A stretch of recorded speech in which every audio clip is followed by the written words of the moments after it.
Good morning, Kurdistan, and welcome to The Breakfast Club on Babylon FM. Benny Bash, good morning, sabah khair. What's going on, everybody? It's Babylon FM, Babylon FM est la seule radio en langue anglaise dans tout l'Irak. Et je suis fier de ce que je fais. Je fais en sorte que les gens ne pensent pas à la guerre ou à Daesh avec des programmes divertissants. C'est important. C'est un combat de chaque jour. Mais rien ne m'arrêtera. Get up. I know. You know how sometimes you just feel like playing some Johnny Cash? I just feel like playing some Johnny Cash. Here we go, Breakfast Club. In this world we're living, it's hard to trust your neighbor anymore. Everyone's out for himself, and we forgot just what we're living for.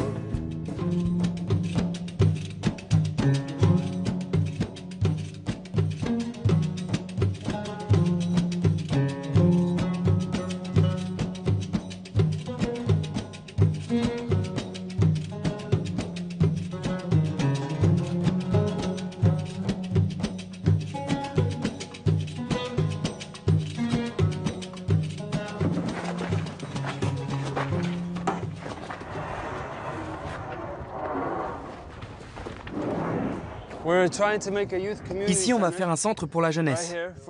Vous voyez là? Il y en a déjà qui se demandent ce qui se passe. Il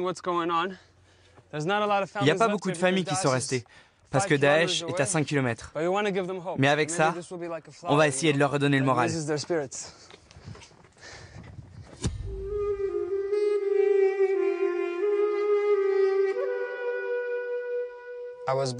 Je suis né ici, en Irak, dans les années 80, pendant la guerre contre l'Iran.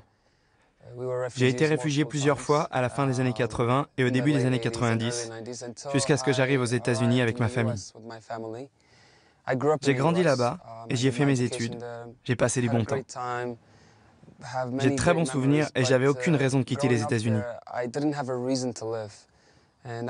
Mais après mes diplômes, j'ai essayé de trouver un sens à ma vie. Je suis donc revenu en Irak en 2008 et je me suis senti à nouveau plus proche de mon peuple. Lorsqu'il revient en Irak, Nour Mati s'installe à Erbil et y mène une vie plutôt confortable. Mais ce fils d'immigré a soudain été rattrapé par l'histoire, son histoire, ou plutôt celle de son peuple.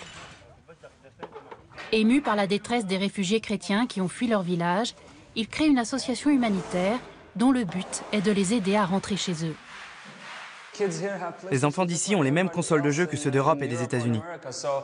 Mais dans ce village, ils ne peuvent pas se les offrir. C'est trop cher. Donc on a acheté 2 grands écrans et 2 consoles pour qu'ils puissent jouer.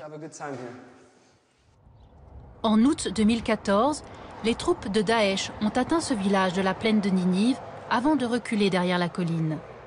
Aujourd'hui, quelques familles seulement sont revenues, mais la plupart des maisons restent vides. So the stadium is going to be right here.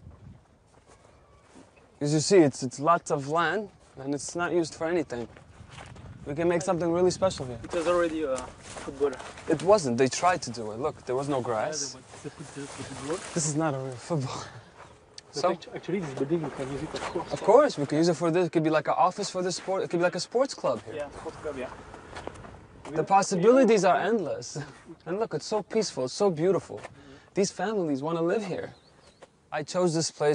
J'ai choisi cet endroit pour une raison simple. Un des objectifs voulus par Daesh, c'est le nettoyage ethnique, le bouleversement démographique. C'est notre terre. Cela a toujours été notre capitale. Ils ont fichu les gens dehors. Il n'y a que quelques villages encore habités. On essaie d'investir ici pour encourager les familles à revenir. C'est important. C'est bien de donner de la nourriture à des gens qui sont réfugiés à Erbil. Mais c'est mieux de leur donner quelque chose auquel ils peuvent se raccrocher sur leur terre. Cette terre où ils vivent depuis 6000 ans. L'histoire